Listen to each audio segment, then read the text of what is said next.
कर दीजिए चालू जी।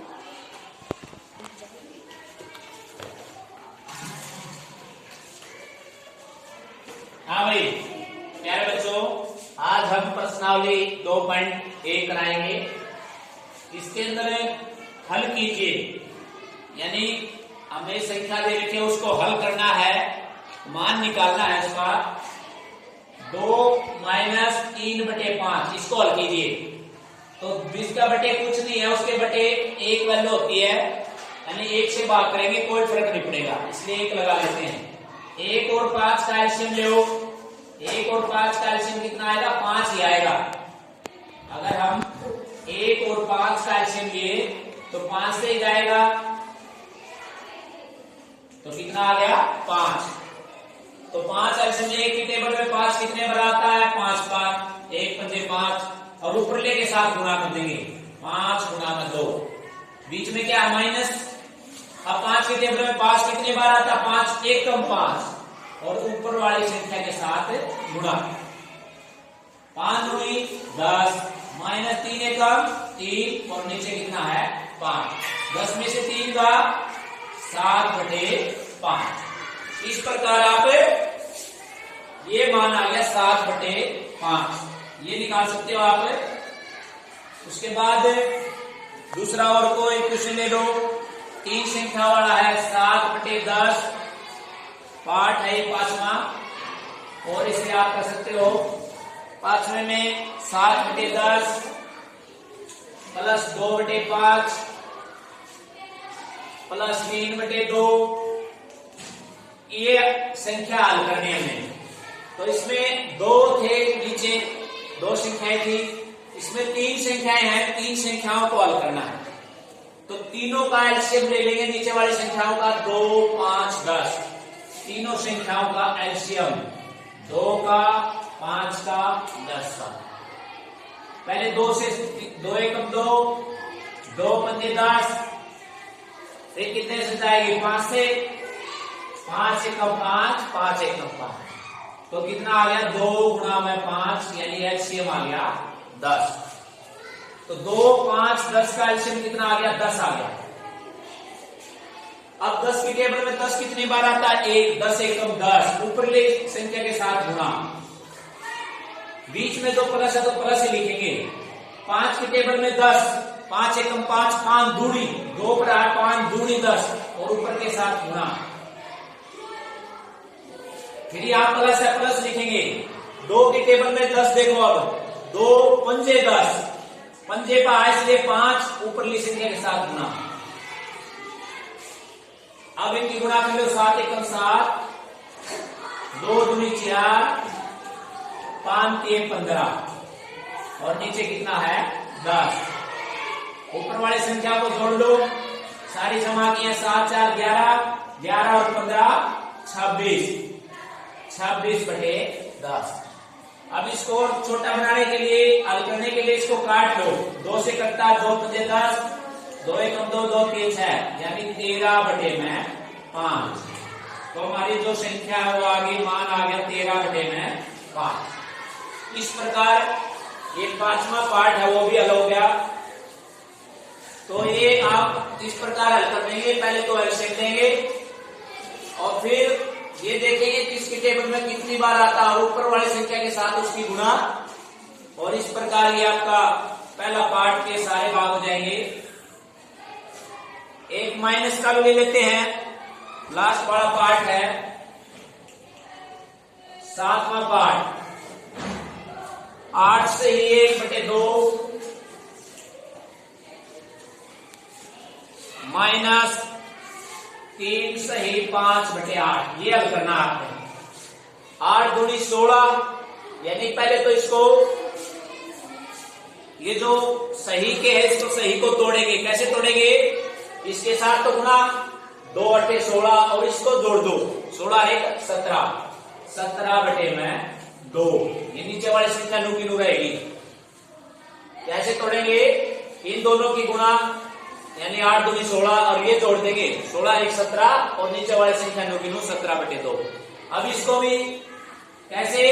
इसकी गुणा, 8 के 24, और इसको जोड़ दो 24 और 5, 29 और नीचे वाली संख्या क्या है 8। अब उसके बाद जैसे ये किया था 2 और 8 का एलसीएम लेंगे। 2 और 8 का एलसीएम ले लो। पहले 2 से जाएगा, 2 एकम 2, 2 चौके 8, फिर 2 से, 2 एकम 2, 2 दूनी 4, फिर 2 से। तो एलसीएम कितना आ जाएगा? एलसीएम आ जाएगा 2 दूनी 4, 4 दूनी 8, यानी 2 और 8 का एलसीएम कितना आ गया? 8 आ गया। तो एलसीएम 8 ले लेंगे। अब ये देखिए 2 के टेबल में 8 कितने पर आता है? 2 चौके 8, तो 4 लिखेंगे। अब गुणा ऊपरली संख्या के साथ 4 गुणा 17। बीच में माइनस है तो माइनस लो, प्लस है तो प्लस, माइनस ले लिया। 8 के टेबल में 8 कितने पर आता है? 8 एकम 8, 1 पर गुणा ऊपरली संख्या 29। 17 के 4 के साथ 17 चौके 68, 29 के 1 के साथ गुणा 29 1 29 और नीचे कितना है 8। उसके बाद 68 में से 29 घटाएंगे, 18 में से 9 गया 9 और यहां कितना रह गया? 5 में से 2 गया 3 और नीचे कितना है 8। तो ये आ गया 39 बटे में 8। तो इस प्रकार आगे कटते हैं तो संख्या काट दो, नहीं काटती तो उसको वैसे का वैसा छोड़ दो। तो इस प्रकार ये पहला पार्ट हो गया। उसके बाद सवाल, हाँ भाई, उसके बाद हम दूसरा सवाल करेंगे। अवरोही क्रम में लिखिए, अवरोही क्रम। एक तो होता है आरोही और एक होता है अवरोही। आरोही चढ़ता क्रम, अवरोही घटता क्रम।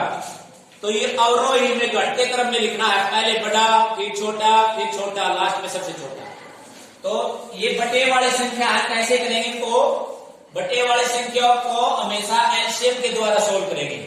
एलसीएम ले लो पहले तो इनका, किस का लेना पड़ेगा? नीचे वाली संख्या 9, 3, 21, इन तीनों संख्याओं का एलसीएम ले लेंगे। देखो तो तीनों को भाग करती हो, जैसे 3 से 3 दिया 9, 3 एकम 3, 3 सत्ते 21। अब छोटी संख्या 3 है, 3 से भाग हो जाएगा, 3 एकम 3, 3 एकम 3 और 7 नुकानो, 7 नहीं हो रहा है इसलिए नुकानो लिखेगा। अब 7 से हो जाएगा तो क्या आ गया एलसीएम? 3 गुणा में 3 गुणा में 7, यानी 3 दिया 9, 9 सत्ते 63, 63 आ गया एलसीएम।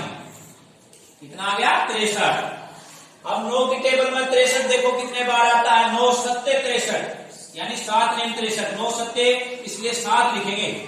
7 गुणा में ऊपर वाली संख्या 2, बीच में कोमा तो कोमा लगाओ। अब 3 को इससे भाग करेंगे, 3 से पहले 3 दूनी 6, 3 एकम 3, यानी 21 या 63 होते हैं। तो 3 से भाग करेंगे तो कितना आएगा? 21 और ऊपर वाली संख्या के साथ गुणा, यानी 2 के साथ गुणा। बीच में कोमा है तो कोमा ही लगाएंगे, प्लस माइनस होता है प्लस माइनस। तो कोमा 21 के टेबल में अब 63, यानी 21 गुणे 42, 21 तिया 63, 3 और ऊपर वाली संख्या के साथ गुणा। अब गुणा को हल कर दो, 7 दूनी 14, ठीक है, कोमा 21 दूनी 42, फिर कोमा 8 तिये 24 और नीचे क्या है? 63 संख्या है। एलसीएम कितना है? 63। तो ये तो नुकानो रहेगा, ऊपर वाली संख्याएं गुणा कर दी। अब हमने क्या लिखना है? अवरोही क्रम। अवरोही यानी सबसे बड़ी। इन तीनों में से सबसे बड़ी देखो कौन है? यानी 42 है सबसे बड़ी, यानी बीच वाली संख्या है, तो सबसे बड़ी भी यही संख्या होगी। यानी सबसे पहले 2/3 को लिखेंगे। उसके बाद दूसरे नंबर पर कौन है? 24, ये 2 नंबर पर है, तो ये 2 नंबर पर आएगी, यानी 8/21। और सबसे छोटी संख्या कितनी है? 14, यानी पहले वाली संख्या क्या? 2/9। तो इस प्रकार ये अवरोही क्रम के अंदर हो जाएगा। उसके बाद जो सेकंड पार्ट है, सेकंड पार्ट में 1/5, 3/7, 7/10, ये लिखना अवरोही क्रम में। 5, 7, 10 इसका एलसीएम ले लो, 5, 7, 10, तो 2 की टेबल में आता, पहले 2 से ले लो, 5 और 7 नहीं आता, 2 पंजे 10, 3 की में कौन सा नहीं आता, फिर 4 की में नहीं आता, 5 में 5 एक कम 5, 7 नहीं आता, 7 को नुकानो रखो, फिर 7 से जाएगा तो इनकी गुणा कर लो, 2 गुणा में 5 गुणा में 7, एलसीएम कितना आ गया, 5 दूनी 10, 7 70, 70 एलसीएम आ गया। तो इनका एलसीएम ले लो 70। अब यहां 5 है, 5 70 को 5 से भाग करो, 5 से भाग करेंगे, 5 से कम 5 बच गया, 2 5 के 20 यानी 14 पंजे 70 होते हैं। ऊपर वाली संख्या के साथ गुणा, 14 गुणा में 1, बीच में कोमा है, कोमा लगाओ। 7 के टेबल में 70, 7 बाय 70 10 आएगा। ऊपर वाली संख्या 3 है, 3 के साथ गुणा, फिर कोमा, 10 7 70, 7 और ऊपर वाली संख्या के साथ गुणा 7। अब इनकी गुणा कर दो, 14 1 14 कोमा 10 दिया 30 कोमा 7 7 49 और नीचे कितना है 70। अब हम अवरोही क्रम में लिखें, अवरोही क्रम में क्या कैसे हो जाएगी, सबसे बड़ी संख्या कौन सी है 49 यानी लास्ट वाली संख्या है ये सबसे बड़ी होगी क्योंकि इधर से लास्ट पर है। तो सबसे पहले इसको लिखेंगे 7 बटे में 10। दूसरे नंबर पर बड़ी है ये बीच वाली यानी 3 बटे में 7 और सबसे छोटी यानी 14 पहले वाली संख्या 1 बटे में 5। तो ये आरोही अवरोही है। ये दूसरा सवाल है वो हो जाएगा। हाँ भाई आप बोले, हाँ भाई तीसरा सवाल हमारा जादुई वर्ग। ये बताना है क्या ये जादुई वर्ग है, कैसे चेक करेंगे जादुई वर्ग। इस साइड की संख्या को जोड़ लो, 4 बटे 11 9 बटे 11 2 बटे 11 ये तीनों संख्याएं जोड़ दी, कितना हो गया। अगर नीचे एक जैसा एलसीएम है तो वो तो वैसे का वैसा लिखो, इनको जोड़ दो 4 9 2 कितना हो गया 4 9 13 2 15 बटे 11 यानी इनका योग कितना हो गया 15 बटे 11। इनको जोड़ लो 3 और 7 5 8 8 और 7 15 बटे 11 ये भी 15 बटे 11। इनको जोड़ दो 8 और 1 9 9 6 15 ये भी 15 बटे 11। इसी प्रकार ऐसे जोड़ देंगे, ऐसे जोड़ेंगे तो नीचे कितना 11 है, 4 और 3 7 और 8 15 बटे 11। ऐसे जोड़ेंगे 9 और 5 14 और 1 15 बटे 11, 2 और 7 9 और 6 15 बटे 11 यानी कि घर से भी योग ये रो इसमें भी 15 बटे 11 आ रहा है, इस साइड भी 15 बटे 11। तो क्या कहेंगे यह एक जादुई वर्ग है, यह एक जादुई वर्ग है। तो इसमें यही बताना था क्या यह एक जादुई वर्ग है। हाँ यह एक जादुई वर्ग है।